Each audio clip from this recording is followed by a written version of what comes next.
देश भर में कोरोना वायरस की रफ्तार थमने का नाम नहीं ले रही, साथ ही मौतों का आंकड़ा भी रिकॉर्ड तोड़ बढ़ रहा है। हालांकि इस संकट में थोड़ी राहत की बात यह है कि रोजाना नए मामलों के मुकाबले रिकवरी रेट रिकॉर्ड रूप से सुधर रही है। लापरवाही बिल्कुल नहीं, बेवजह बाहर बिल्कुल नहीं, क्योंकि कोरोना की चेन तोड़ना जरूरी।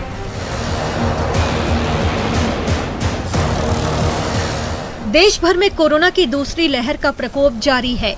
कोरोना के नए मामले अब उन राज्यों में भी बढ़ गए हैं जहां हाल ही में चुनाव संपन्न हुए हैं। इसमें खासकर उत्तर प्रदेश, पश्चिम बंगाल, केरल और तमिलनाडु शामिल है। महाराष्ट्र, कर्नाटक, आंध्र प्रदेश और दिल्ली ऐसे राज्य हैं जो टॉप 5 में बने हुए हैं। पिछले 24 घंटे की बात करें तो देश भर में कोरोना वायरस के 3,82,000 से ज्यादा नए मामले सामने आए। 3 दिन की मामूली कमी के बाद मामले फिर बढ़े। इस दौरान रिकॉर्ड 3,783 लोगों की जान चली गई। कोरोना के मामलों में पूरी दुनिया में सबसे ज्यादा प्रभावित देश अमेरिका है, लेकिन अमेरिका के मुकाबले भारत में 9 गुना ज्यादा मामले सामने आ रहे हैं। इसमें राहत की बात यह है कि भारत में कोरोना से रिकवरी रेट तेजी से सुधर रहा है। पिछले 24 घंटे की बात करें तो 3,37,000 से ज्यादा मरीज स्वस्थ हुए। पूरी दुनिया में एक दिन में स्वस्थ हुए मरीजों का ये सबसे बड़ा आंकड़ा है। कोरोना की चेन को तोड़ने के लिए देश के 9 राज्यों में अब तक लॉकडाउन लागू किया जा चुका है। इसमें हरियाणा, महाराष्ट्र, उत्तर प्रदेश, दिल्ली, राजस्थान, कर्नाटक, गोवा, झारखंड और बिहार शामिल है। जबकि कई राज्य सरकारें नाइट कर्फ्यू, कोरोना गाइडलाइन में सख्ती के बाद अब लॉकडाउन पर विचार कर रही है। ये 5 तस्वीरें 5 राज्यों के 5 शहरों की है। दिल्ली में टीका केंद्रों पर लोग कतारों में लगे हैं। भुवनेश्वर में लॉकडाउन है। हापा से ऑक्सीजन एक्सप्रेस दिल्ली पहुंची है। उधमपुर के सुदूर गांव सुलगार में टीकाकरण हो रहा है। और कोरोना संकट में गाजियाबाद की दीपाली त्यागी बेमिसाल काम कर रही हैं। वो अपने घर से उन मरीजों तक खाना पहुंचा रही हैं जो होम आइसोलेशन में हैं। और सबका एक ही मकसद है, कोरोना की चेन तोड़ना। घर घर एक पौष्टिक आहार की थाली तैयार करें और भिजवाएं, ताकि हम उन लोगों को मदद कर पाए जो खुद बना नहीं पा रहे हैं, जिनके घर पूरा कोविड पेशेंट काफ़ी सारे हैं। तो उनके लिए हमने ये प्लान किया। पूरा देश कोरोना के खिलाफ एक बार फिर एकजुट है। ऑक्सीजन और अस्पतालों में बेड्स का संकट दूर करने पर काम चल रहा है। कोरोना संकट में मास्क, सैनिटाइजर और सोशल डिस्टेंसिंग फिलहाल सबसे कारगर उपाय है। Bureau report, news 18 network.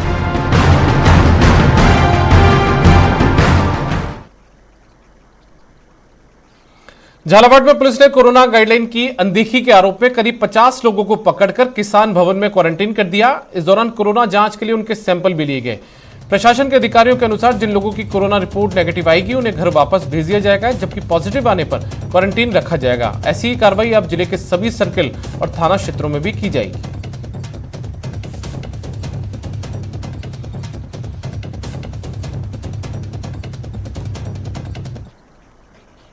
ये जो महामारी रेड अलर्ट जन अनुशासन चल रहा है अभी, इसके हमें गाइडलाइंस हैं कि जो लोग बेवजह बाहर घूम रहे हैं, जिससे अभी नहीं घरों में रुक रहे हैं और किसी भी कारण के बिना बाहर निकलते हैं, तो इनको हम लोगों को एक कोविड सेंटर में लेके जाना है और इनका टेस्ट करवाना है। और जब तक इनका टेस्ट का रिपोर्ट नहीं आएगा हम इन लोगों को फ्री नहीं करेंगे। अभी हमने पाटन और कोतवाली दोनों एरिया से लोगों को पकड़े। लगभग 50 के आसपास अभी लोग हमने दोनों थाना क्षेत्र से पकड़े जो बिना वजह सड़कों पर बाहर निकले थे। राज्य सरकार के निर्देश अनुसार हमने जो मार्केट में, बाजार में, रोड में बेवजह जो बिना मतलब घूम रहे थे उन लोगों को पकड़ के क्वारंटाइन सेंटर पर डाला है। बात न्यूज़ 18 की खबर के असर की। सिरोही में एम्बुलेंस चालकों की मनमानी की खबर प्रमुखता से चलाने के बाद जिला प्रशासन ने बड़ा कदम उठाया और जिले के सभी एम्बुलेंस का अधिग्रहण कर लिया। प्रशासन के इस कदम से लोगों को राहत मिली है। अब लोगों को एम्बुलेंस के लिए भटकना नहीं पड़ेगा, साथ ही सरकारी रेट के अनुसार ही किराया देना होगा।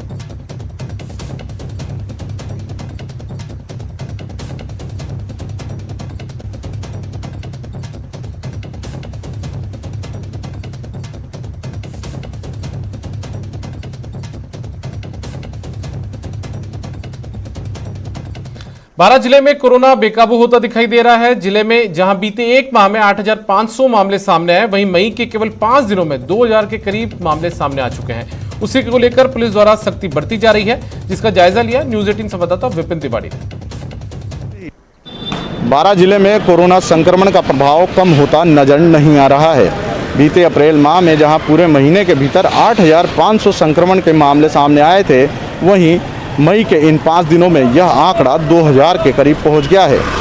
कल की बात करें तो कल बारां में 784 मामले सामने आए थे, जो कि संभाग के कोटा मुख्यालय से भी ज़्यादा थे।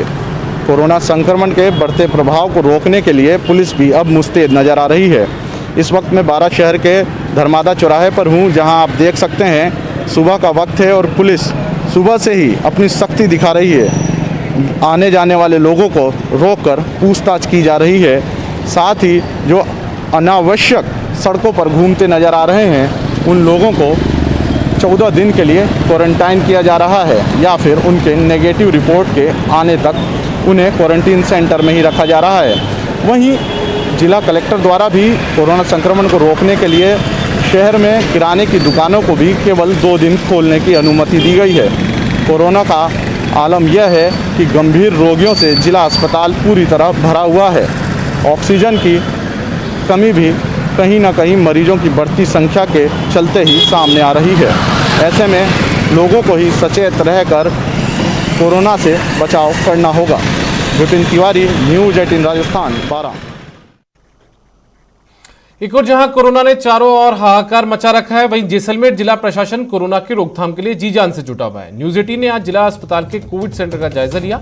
टीम ने वहां लगे कोरोना कर्मवीरों के साथ कोरोना पीड़ितों और उनके परिजनों से अस्पताल की व्यवस्थाओं के बारे में बातचीत की। लोगों ने कोरोना के मरीजों और उनके परिजनों के लिए व्यवस्थाओं की तारीफ की। जवाहर अस्पताल से कोरोना मरीज को डिस्चार्ज के दौरान तो मरीज और परिजन ही भावुक उठे। उन्होंने अस्पताल के डॉक्टर्स और चिकित्सा कर्मियों को धन्यवाद दिया। जैसलमेर में लगातार कोरोना अपने पैर पसार रहा है, लेकिन प्रशासन कहीं ना कहीं जो है इस पैर पसारते कोरोना को अब जकड़ने में तैयार है। मैं आपको दिखा दूं, इस वक्त न्यूज़ 18 जो है वो कोविड अस्पताल का जायज़ा लेना पहुंचा है, और जब हम यहां पहुंचे तो यहां की व्यवस्थाएं देखने को मिली है। यहां पर एक जो है वो गार्ड खड़े हैं, जो कि बिना किसी को जांचे अंदर नहीं जाने देते, और यहाँ पर जो है सैनिटाइज़र की पूर्ण व्यवस्था है, और साथ ही साथ जो चिकित्सा विभाग का जो स्टाफ है वो पूर्ण रूप से यहाँ पर तैनात नजर आता है। और यहाँ पर कुछ अधिकारी है जो यहाँ पर तैनात है, ताकि जो कोविड मरीज हैं उन्हें किसी भी तरह की परेशानी का सामना ना करना पड़े। लेकिन कहीं ना कहीं लोगों की लापरवाही कोरोना का आंकड़ा बढ़ा रही है, तो वहीं चिकित्सा कर्मी इस आंकड़े को घटाने के लिए दिन रात लगे हैं। किस तरह से जो है वो कोविड को रोकने के लिए प्रयास किए जा रहे हैं, किस तरह से तैयारियाँ हैं? अभी जो पिछले कुछ दिनों से हम देखते जा रहे हैं, हमारे जिला कलेक्टर महोदय हैं जो खुद डेली एक विजिट करके जा रहे हैं, कोविड सेंटर वगैरह पूरे चेक कर रहे हैं, और राउंड द क्लॉक हमारे अधिकारियों की भी ड्यूटी लगा रखी है चिकित्सा विभाग को सपोर्ट करने के लिए। और अभी जैसे कोई भी पेशेंट के साथ में कोई भोजन वगैरह कोई देने आता है, तो उसके लिए हम यहाँ पे उनकी एंट्री करवा के, और जो हमारे सिस्टर हैं वो उनको जाके बेड के ऊपर भोजन दे के आती हैं। हर किसी को हम अंदर अलाउ नहीं कर रहे हैं। कोविड के अंदर कोई क्रिटिकल सिचुएशन है, जो अपने आप उठ नहीं सकता या पेशाब करने नहीं जा सकता, पानी भी नहीं पी सकता है, उनके लिए हमने एक पास जारी किया है, जो उनको जाके खाना पाना खिला के फिर वापस बाहर आ जाते हैं। जिला प्रशासन तो अपनी तरफ से पूरी कोशिश कर रहा है, लेकिन जब तक लोग जागृत नहीं होंगे और खुद को अपने घरों में नहीं रखेंगे, तब तक ये आंकड़ा बढ़ता जाएगा। और तो लोगों से यही अपील है कि ज़्यादा अपने घरों में रहें और मास्क वगैरह जो भी कोविड अप्रोप्रिएट बिहेवियर है उसका पालन करें। बहुत अच्छे से देखभाल की, और ये पूरा वार्ड अच्छा है, यहाँ के डॉक्टर अच्छे हैं, और बहुत अच्छी हमारी सेवा की इन लोगों ने, और यहाँ की सफाई की भी बहुत अच्छी थी। आज ये नेगेटिव आ गए हैं और हम खुशी खुशी घर जा रहे हैं। न्यूज़ 18 के लिए श्रीकांत व्यास, जैसलमेर। कोरोना के संक्रमण को देखते हुए ट्रैफिक पुलिस ने आज से ऑटो चालकों के लिए विशेष व्यवस्था की है। यात्रियों की सुरक्षा को देखते हुए आज से 17 मई तक ऑड इवन फॉर्मूले से ऑटो चलाने का फैसला लिया है। कोटा शहर के कोटड़ी सर्किल का जायजा लिया हमारे संवाददाता ओम प्रकाश मारू ने।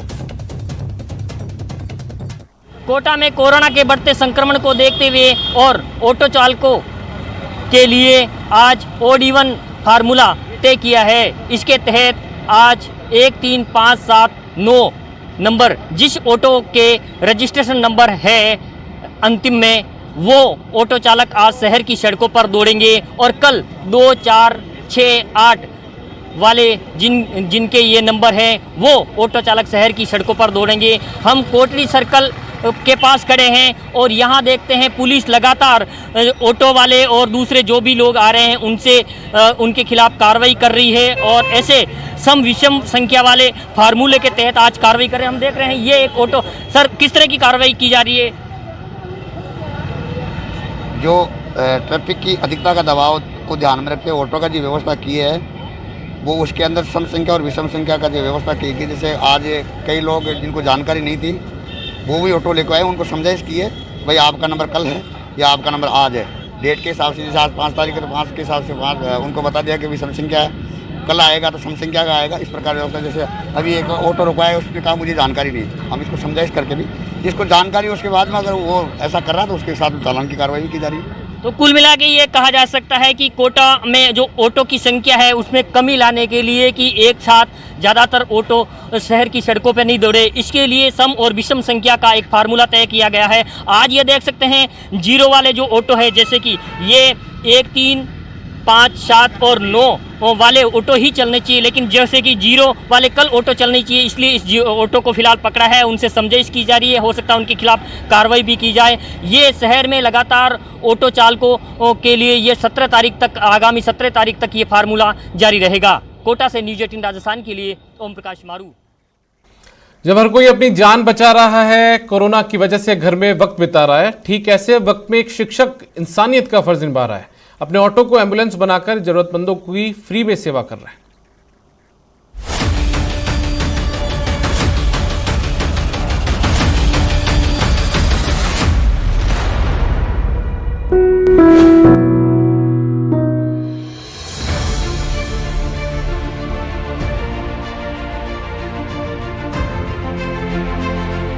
बुरा वक्त चल रहा है, लेकिन ना तो ये जपने से कुछ होगा और ना ही सिर्फ रोने से।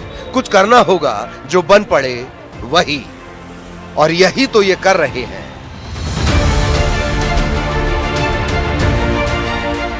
अपने ऑटो को मिनी एम्बुलेंस में तब्दील करने वाले ये हैं दत्तात्रेय सावंत, जो महाराष्ट्र में कोरोना कर्फ्यू लगने के बाद से ही सेवा के काम में जुट गए। हर आदमी का, हर इंसान का एक काम है कि देश की सेवा करना, रुग्ण की सेवा करना। इस भावना मन में रख के मैं जो हमारे एरिया में, आजू के एरिया में जो रुग्ण है, रुग्णों को अस्पताल में या घर में पहुंचाने का काम फ्री में करता हूँ। दत्तात्रेय सावंत ने पिछले 15 दिनों में करीब 25 से 30 कोरोना पॉजिटिव मरीजों को अस्पताल पहुंचाया। इतना ही नहीं, कई मरीजों को अस्पताल से उनके घर भी पहुंचा चुके हैं, वो भी मुफ्त में। ये तो बहुत अच्छा काम किया है उन्होंने समाज के लिए, क्योंकि आज की डेट में एम्बुलेंस भी जल्दी मिल नहीं रही, कोई गाड़ी भी नहीं मिल रही, और ऐसे समय में उन्होंने जो इंसानियत दिखाई है, बहुत अच्छी बात है। हम उनका हार्दिक स्वागत करते हैं। दत्तात्रेय अंग्रेजी के टीचर हैं और घाटकोपर इलाके में स्थित एक स्कूल में 8वीं से लेकर 10वीं तक के बच्चों को अंग्रेजी पढ़ाते हैं। इनके मुताबिक झुग्गी झोपड़ियों में हजारों रुपए खर्च करने पर भी लोगों को समय पर एम्बुलेंस नहीं मिल पाती, इसीलिए इन्होंने अपने ऑटो से बीमारों की मदद करनी शुरू कर दी। सुनिए वो लोगों से क्या अपील कर रहे हैं। कोरोना के माहौल में सबने तो वैक्सीन लेना चाहिए। वैक्सीन एक कोरोना को हराने के लिए, कोरोना वायरस मिटाने के लिए सबने वैक्सीन ले लो। वैक्सीन लेने में सब एक दूसरों को बताओ, और वैक्सीन लेगा, वैक्सीन लेने से सबको बताओ, वैक्सीन लेंगे तो हमारा देश कोरोना मुक्त हो जाएगा। दत्तात्रेय सावंत ने अपने रिक्शे के पीछे एक बोर्ड लगाकर लोगों से जनसेवा करने की अपील भी की है। अभी इसकी बहुत जरूरत भी है, क्योंकि लोग टूटे हुए हैं, उस पर से हालात बद से बदतर होते जा रहे हैं। इसीलिए टीका लीजिए और दूसरों को भी टीकाकरण के लिए प्रेरित कीजिए। ब्यूरो